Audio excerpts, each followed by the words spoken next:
ಕರ್ನಾಟಕ ರಾಜ್ಯ ಸರ್ಕಾರಿ ನೌಕರರ ಸಂಘ, ಯುವ ಸಬಲೀಕರಣ ಮತ್ತು ಕ್ರೀಡಾ ಇಲಾಖೆ, ಜಿಲ್ಲಾಡಳಿತ, ಜಿಲ್ಲಾ ಪಂಚಾಯತ್ ವತಿಯಿಂದ 3 ದಿನಗಳ ಕಾಲ ಶಿವಮೊಗ್ಗ ನಗರದಲ್ಲಿ ನಡೆತಕ್ಕಂಥ ರಾಜ್ಯ ಸರ್ಕಾರಿ ನೌಕರರ ಸಂಘದ ರಾಜ್ಯ ಮಟ್ಟದ ಕ್ರೀಡಾ ಮತ್ತು ಸಾಂಸ್ಕೃತಿಕ ಸ್ಪರ್ಧೆಗಳನ್ನು ಇದೀಗ ತಾನೇ ಉದ್ಘಾಟನೆ ಮಾಡಿ ನಮ್ಮನ್ನೆಲ್ಲ ಉದ್ದೇಶಿಸಿ ಮಾತನಾಡಿದಂಥ ಈ ಜಿಲ್ಲೆಯ ಉಸ್ತುವಾರಿ ಸಚಿವರಾದಂಥ ಶ್ರೀ ಎಸ್ ಮಧುಬಂಗಾರಪ್ಪನವರು ಹಾಗೂ ವೇದಿಕೆ ಮೇಲಿರ್ತಕ್ಕಂಥ ಶ್ರೀ ಬಿ.ಕೆ. ಸಂಗಮೇಶ್ ರವರು, ಶ್ರೀ ಗೋಪಾಲ್ ಕೃಷ್ಣರವರು, ಈ ಕಾರ್ಯಕ್ರಮದ ಅಧ್ಯಕ್ಷತೆಯನ್ನು ವಹಿಸತಕ್ಕಂಥ ಶ್ರೀ ಎಸ್.ಎನ್. ಚನ್ನಬಸಪ್ಪನವರು, ಈ ಪ್ರಾಸ್ತಾವಿಕ ನುಡಿಯನ್ನು ಮಾಡಿದಂಥ ರಾಜ್ಯಾಧ್ಯಕ್ಷರಾಗಿರ್ತಕ್ಕಂಥ ಕರ್ನಾಟಕ ರಾಜ್ಯ ಸರ್ಕಾರಿ ನೌಕರರ ಸಂಘದ ರಾಜ್ಯಾಧ್ಯಕ್ಷರಾದ ಷಡಾಕ್ಷರಿ ಅವರು, ಈಗ ನಮ್ಮನ್ನು ಉದ್ದೇಶಿಸಿ ಮಾತನಾಡಿದಂಥ ಅರ್ಗ ಜ್ಞಾನೇಂದ್ರರವರು, ಶ್ರೀಮತಿ ಭಾರತಿ ಶೆಟ್ಟಿರವರು, ಎನ್ ರವಿಕುಮಾರ್ ಅವರು, ಸುಂದರೇಶ್ ಅವರು, ಚಂದ್ರಗೋಪಾಲ್ ರವರು ಹಾಗೂ ವೇದಿಕೆ ಮೇಲೆ ಇರ್ತಕ್ಕಂಥ ಎಲ್ಲ 3 ದಿನಗಳ ಕಾಲ ಷಡಾಕ್ಷರಿ ಅವರು ಒಳ್ಳೆ ವ್ಯವಸ್ಥೆಯನ್ನು ಕೂಡ ಮಾಡಿದ್ದಾರೆ. ನಿಮ್ಗೆಲ್ಲ ಹೇಳ್ತಾ ಇದ್ರು, ಸರ್ ನಾವು ಮುಂಚೆ ಹೇಗೆ ಮಾಡ್ತಿದ್ದು ಅದಕ್ಕಿಂತ ಬಹಳ ಚೆನ್ನಾಗಿ ಮಾಡ್ತಾ ಇದ್ದೀವಿ, ಏನೋ ಅವ್ರಿಗೆ ಕ್ರೀಡಾಪಟುಗಳಿಗೆ ಬೇಕಾದಂಥ ಟ್ರ್ಯಾಕ್ ಸೂಟ್ ಇರ್ಬೋದು ಅಥವಾ ಕ್ರೀಡಾ ಟಿ ಶರ್ಟ್ಸ್ಗಳಿರ್ಬೋದು ಎಲ್ಲದನ್ನು ಕೊಡ್ತಿದ್ದೀವಿ ಅಂತೇಳಿ ಅದನ್ನೆಲ್ಲ ಕೊಟ್ಟು ಅದ್ರ ಜೊತೆಗೆ ಸಾಂಸ್ಕೃತಿಕ ಕಾರ್ಯಕ್ರಮಗಳನ್ನು ಮಾಡ್ತಾರೆ ಮತ್ತು ಒಂದು 3 ದಿನಗಳ ಕಾಲ ಒಂದು ಕ್ರೀಡಾಕೂಟಗಳನ್ನ ಬಹಳ ಚೆನ್ನಾಗಿ ಆರ್ಗನೈಸ್ ಮಾಡ್ತಾರೆ.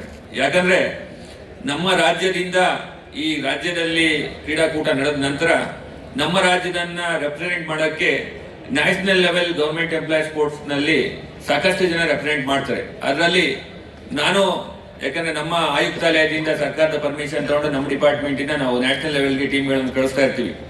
ಆ ಟೀಮ್ಗಳನ್ನ ಕಳಿಸಿದಾಗ ಆ ರಿಸಲ್ಟ್ ಏನಾಯ್ತು ಅಂತ ಕೂಡ ನಾವು ಕೇಳ್ತೀವಿ. ರಿಸಲ್ಟ್ ಕೇಳಿದಾಗ ಸಾಕಷ್ಟು ಜನ ನಮ್ಮ ಕರ್ನಾಟಕದ ಕ್ರೀಡಾಪಟುಗಳು ನ್ಯಾಷನಲ್ ಲೆವೆಲ್ ಅಲ್ಲಿ ಗೆದ್ಕೊಂಡು ಬಂದಿರತಕ್ಕಂಥದ್ದು ಬಹಳ ಸಂತೋಷದ ವಿಷಯ ಅಂತ ನಾನು ಈ ಸಂದರ್ಭದಲ್ಲಿ ಹೇಳೋದಕ್ಕೆ ಇಷ್ಟಪಡ್ತೀನಿ. ಆದ್ರೆ ಇನ್ನೊಂದು ಈ ಸಂದರ್ಭದಲ್ಲಿ ಹೇಳೋದಕ್ಕೆ ಇಷ್ಟಪಡ್ತೀನಿ, ಸುಮಾರು 6 ಲಕ್ಷ ಜನದಲ್ಲಿ ನಾವೀಗ 11,000 ಜನ ಬಂದಿದ್ದೀರಾ. ಇದೇ ರೀತಿ ನಾವು ಈಗ 11,000 ಜನ ಬರಬೇಕು ಅಂದ್ರೆ ಜಿಲ್ಲಾ ಮಟ್ಟದಲ್ಲಿ ಮತ್ತೆ ಕೆಲವು ಕಡೆ ತಾಲೂಕು ಮಟ್ಟದಲ್ಲೂ ಕೂಡ ಕೆಲವು ಕ್ರೀಡಾಕೂಟಗಳು ನಡೆಸಿ ಅಲ್ಲಿಂದ ಬರ್ತಾ ಇದ್ದಾರೆ. ಆದ್ರೆ ಎಲ್ಲಾ ಜಿಲ್ಲೆಗಳಲ್ಲೂ ಕೂಡ ತಾಲೂಕು ಮಟ್ಟದ ಕ್ರೀಡಾಕೂಟಗಳು ಸರಿಯಾಗಿ ನಡೀತಾ ಇಲ್ಲ ಅನ್ನೋದು ನನಗೆ ಬಂದಂತ ಗಮನಕ್ಕೆ ಬಂದಿದೆ. ಹಾಗಾಗಿ ಯಾಕಂದ್ರೆ ಇಲ್ಲಿ 11,000 ಜನ ಬಂದಿದ್ರೆ ಪ್ರತಿ ಜಿಲ್ಲೆನಲ್ಲಿ ಒಂದೊಂದು 2,000 ಜನ ಭಾಗವಹಿಸಿದ್ರೆ 30 × 2 60,000 ಜನ ಪ್ಲಸ್ ಇಲ್ಲೊಂದು 11,000, ಸುಮಾರು 75,000 ಜನ ನಾವು ಕ್ರೀಡಾಗಳನ್ನ ಆಡೋದನ್ನ ನಾವು ನೋಡ್ತೀವಿ. ಉಳಿದಂತ 5 ಲಕ್ಷ ಜನ ಎಲ್ಲೋದ್ರು ಅನ್ನೋದು ಬಹಳ ಮುಖ್ಯ. ಯಾಕಂದ್ರೆ 6.5 ಲಕ್ಷ ಜನ ಏನ್ ಸರ್ಕಾರಿ ನೌಕರರಿದ್ದಾರೆ, ಅಷ್ಟು ಜನರ ಆರೋಗ್ಯ ಮುಖ್ಯ ನಮ್ಗೆ.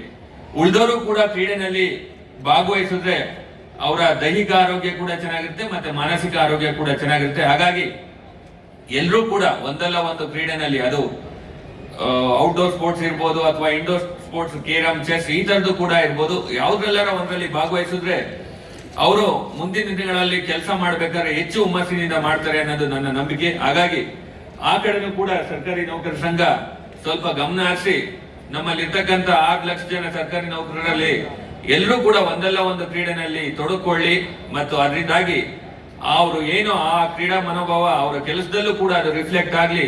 ಆ ಕೆಲಸದ ಮುಖಾಂತರ ರಿಫ್ಲೆಕ್ಟ್ ಆಗಿ ಸಾಮಾನ್ಯ ಜನರು ಸರ್ಕಾರಿ ನೌಕರರಿಂದ ಏನು ಎಕ್ಸ್ಪೆಕ್ಟ್ ಮಾಡ್ತಾರೆ, ನಮ್ಮ ರಾಜ್ಯದ ಪ್ರಗತಿ ಇರ್ಬೋದು, ಅವ್ರಿಗೆ ಏನೋ ಬೆನಿಫಿಟ್ ಸಿಗೋದಿರ್ಬೋದು, ಅಂತ ಎಲ್ಲ ಕೆಲಸಗಳು ನಮ್ಮ ಸರ್ಕಾರಿ ನೌಕರರಿಂದ ಸಾಮಾನ್ಯ ನಾಗರಿಕರಿಗೆ ಒಳ್ಳೆಯದ ಅಂತ ಒಂದು ಸೌಲಭ್ಯವನ್ನ, ಒಳ್ಳೆಯ ಒಂದು ಕೆಲಸವನ್ನ ಕೊಡ್ಲಿ ಅಂತ ನಾನು ಈ ಸಂದರ್ಭದಲ್ಲಿ ಆಶಯವನ್ನ ವ್ಯಕ್ತಪಡಿಸ್ತೀನಿ. ಹಾಗಾಗಿ ಇಲ್ಲಿ ಏನು ನೀವು ಬಂದಿದ್ದೀರಾ 3 ದಿನಗಳ ಕಾಲ ನಮ್ಮ ಮಧ್ಯ ಕರ್ನಾಟಕದ, ನಮ್ಮ ಕರ್ನಾಟಕದ ಸೆಂಟ್ರಲ್ ಪಾರ್ಟ್ ಅಲ್ಲಿ ಇರ್ತಕ್ಕಂಥ ಶಿವಮೊಗ್ಗಕ್ಕೆ ನೀವೆಲ್ಲ ಬಂದಿದ್ದೀರಾ. ಶಿವಮೊಗ್ಗದಲ್ಲಿ ಬಹಳ ಒಳ್ಳೊಳ್ಳೆ ವ್ಯಕ್ತಿಗಳು ಈ ನಾಡಿನ ಬಂದಿದ್ದಾರೆ ಅಂತ ಒಂದು ಪುಣ್ಯ ಭೂಮಿಗೆ ನೀವೆಲ್ಲ ಬಂದಿದ್ದೀರಾ. ಈ 3 ದಿನಗಳ ಕಾಲ ನೀವು ಅವರಿಂದ ಎಲ್ಲರಿಂದಲೂ ಕೂಡ ಹುಮ್ಮಸ್ಸನ್ನ ಪಡ್ಕೊಳ್ಳಿ ಮತ್ತು ಕ್ರೀಡೆ ಮತ್ತು ಸಾಂಸ್ಕೃತಿಕ ಚಟುವಟಿಕೆಗಳಲ್ಲಿ 100% ಭಾಗವಹಿಸಿ ಸಂತೋಷದಿಂದ ನಿಮ್ಮ ಊರುಗಳಿಗೆ ಹೋಗ್ಲಿ ಅಂತೇಳಿ ಹೇಳ್ತಾ, ಇಂಥ ಒಂದು ಕಾರ್ಯಕ್ರಮವನ್ನು ಆಯೋಜನೆ ಮಾಡಿರ್ತಕ್ಕಂಥ ರಾಜ್ಯ ಸರ್ಕಾರಿ ನೌಕರರ ಸಂಘಕ್ಕೆ ಮತ್ತೊಮ್ಮೆ ಅಭಿನಂದನೆಗಳನ್ನು ಸಲ್ಲಿಸ್ತಾ ನಾನು ಮಾತು ಮುಗಿಸ್ತೀನಿ. ಜೈ ಹಿಂದ್, ಜೈ ಕರ್ನಾಟಕ. ಇವತ್ತಿನ